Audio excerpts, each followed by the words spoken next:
নমস্কার বন্ধুরা, পুজো শেষ তো ভিডিওটা আমার করা ছিল, অষ্টমীর লুকটা আমার বাকি ছিল। তো চলো তোমাদের সাথে একটু শেয়ার করে নিই অষ্টমীর লুকটা কেমন করেছিলাম।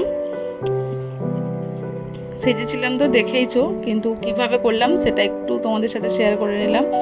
অনেক কিছু সরঞ্জাম দেখতেই পাচ্ছ রেডি। তো আমি ফাউন্ডেশান একদম লাইট ওয়েট মেকআপ নিয়েছিলাম। ফাউন্ডেশান ব্রান্ড করেই দিচ্ছি, বুঝতে পারছো, তাড়াতাড়ি করে, কারণ হাতে সময় নেই। মেকআপটা করতে আমার আধ ঘন্টা লেগেছে।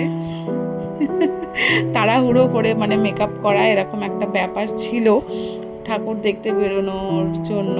তো সব কত কী সরঞ্জাম, হাতা খুন্তি যেমন রান্না করতে গেলে লাগে সেরকমই এটাও একটা কাজ, তো প্রফেশনাল। তো এটাতেও সেইভাবেই তুলি সবই লাগে, বুঝতেই পারছো। প্রচুর সরঞ্জাম, ছোটোখাটো খুঁটিনাটি সবই। আর আমি ভিডিও করার সাথে সাথে জানো আমি একজন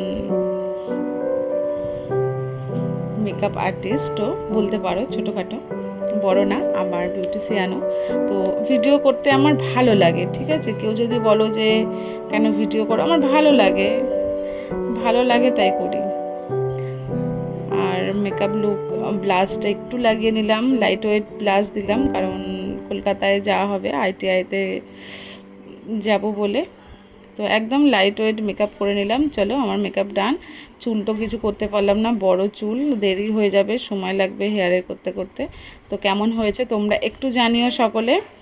আর তোমরা যদি মেকআপ পুরো টিউটোরিয়াল দেখতে চাও, আরও কার পরে কী দিলাম সেটা যদি দেখতে চাও বলো।